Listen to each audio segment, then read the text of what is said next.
Hey, this is Drew Heff coming from Critical Sound Labs. I decided today to do a plug-in review. And this is going to be on one of the top plugins I like right now, which is going to be the Alloy 2 by Izotope. As you can see, it's here on my screen. The first thing I'm going to start out with is just a basic workflow of it. And I believe this plugin right now is around 99 bucks. So that's kind of like a steal for all the things that you get. We want to start off with this graph. The reason I want to show you that is, as you can see, under here are all the different components of this plugin. You have the equalizer, the transient shaper, exciter, dynamics, two compressors. You have a de-esser and a limiter. But what makes this particular plugin special is that when you hit the graph here, you can actually change the order in which the plugins appear in the signal flow. So, for example, if you wanted the EQ to be first, like it is here, the EQ could be first. Or if you wanted to be, after the dynamics, you could do that. Wherever you want to place the different modules, you can place it by just basically dragging and dropping. So that's pretty awesome right there. I think that's very good. And when you look at what all you get, again, you get the equalizer, you get a transient shaper. If you're trying to do, and transient shaper is definitely an awesome tool that a lot of plugins don't have. You get an exciter. The exciter here is pretty slick in that you can do single band or you can do it in multi-band mode. And we'll get into that a little bit later. But as you can see, we have 3 bands here, and we've broken it up. And you can apply different types of warmth and saturation to all 3 bands if you run it in multi-mode. Here, you have the dynamics, and these are in bypass mode as well.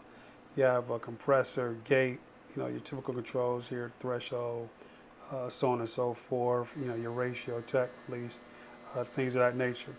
But then you also have second dynamics, and with these particular compressors, you have the choice of either running it in a digital mode or vintage mode, and also soft or hardening, which is awesome.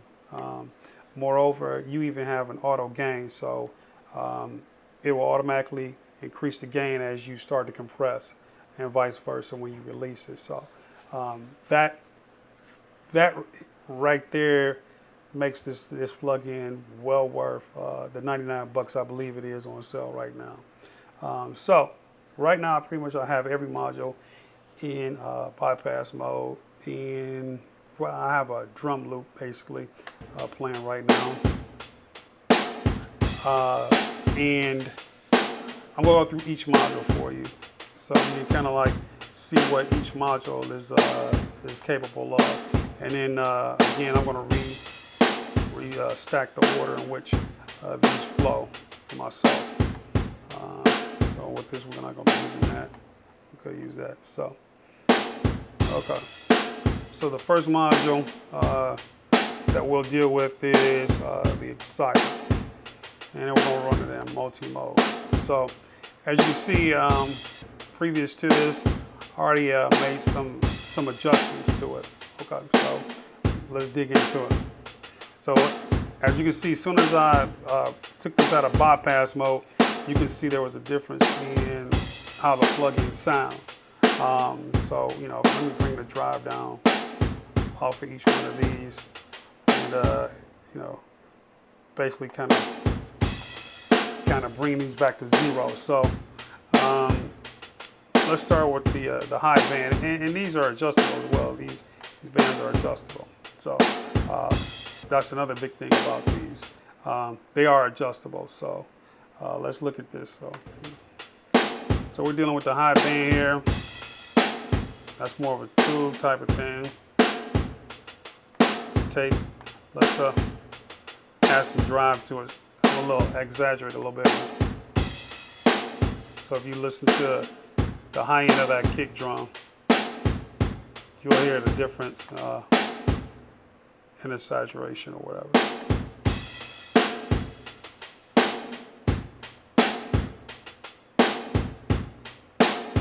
Or if you put it in the middle. You can hear that tape really grabbing the top of that snare drum. And like I said, you can hear that. You increase the attack of it or whatever, the drive. All right, now let's listen to the mid band.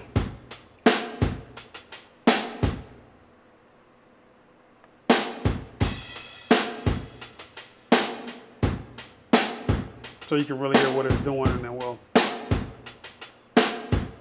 bring it back. Now, also there's a mix button, so you can mix in just a portion of that, or you can have it all the way wet. So it just depends on how you want to run this particular plug-in. And again, a lot of plugins don't have the mix knob on here, where you can run it, fully wet, or it's almost like a parallel compression in a way. So that's pretty nice. And then let's get to the low end. There's the low end band right here. You can hear that. Yeah, you can hear that, right? The tube. Tape is really nice too. That tape can get you, real tight, right? So that's pretty nice in between there, and let's back off a little bit. Yeah, that's pretty nice. Take the exciter out. So you can automatically hear the difference in that, just from running the exciter. Okay, now let's dig in with the EQ. So right now it's in bypass mode. Of course, I made a couple of adjustments to the EQ. So let's engage it or whatever. And I'll take out the exciter.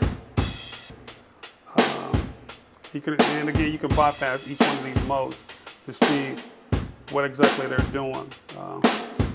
So this is fully bypassed. So now here's what the EQ settings that I added in here.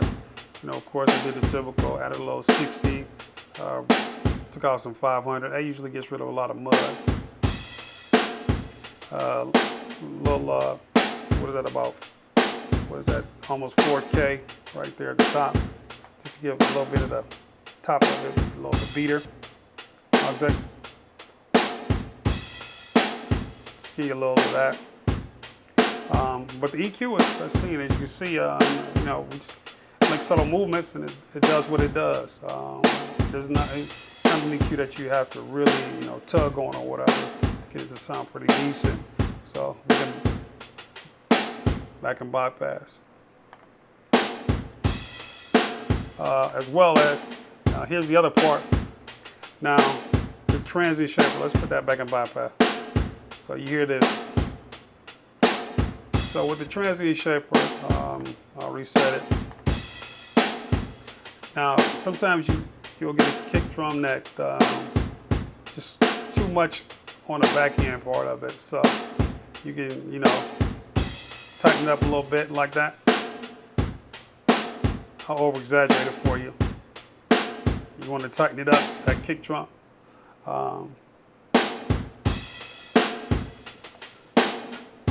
And also to get a little bit more of that beater to come out.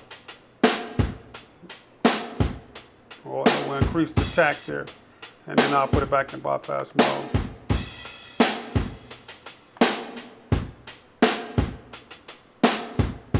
Yeah. So you want to punch through a little bit more. Now here, let's go into the dynamics section, basically the compressor. So right now it's basically doing nothing. But if we kick up the ratio,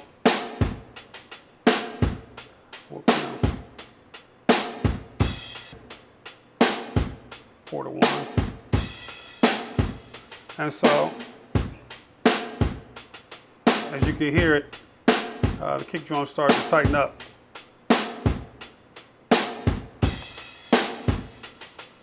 4 to 1, 100 milliseconds is a release, track 10 milliseconds, and it tightens it up, and that's all you need. Sometimes you don't need to go crazy on your kick drum or whatever. And one thing you also want to do is, as you can see, basically I try to do a little general level matching here so that I can tell exactly what the monitors are doing versus, just turning it up and making myself think it sounds good. So you can bypass the whole module, listen to it. You can see how we tighten that kick drum up. You can definitely tell the difference from this and there. I mean, it's really tight. Now the other feature on there is when you compress, as you can tell, a little compression here. You would hit this, it automatically gives you gain. To compensate for the compression that's being applied to the kick drum. Okay. Now another thing that we didn't get a chance to touch, and basically because we're using a kick drum in this case, it also has a de-esser. As you can see on the de-esser here, it can be multi-band or single band, so you can really dial into the frequency that you would like to de-ess, which that's super awesome. I mean, whoever, these guys are izotope, they really think about the mixer.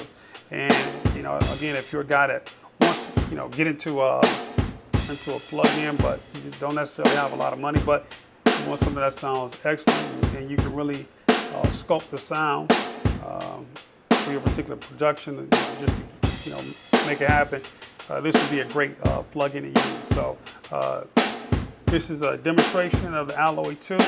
My name is Drew Heft, Critical Sound Labs.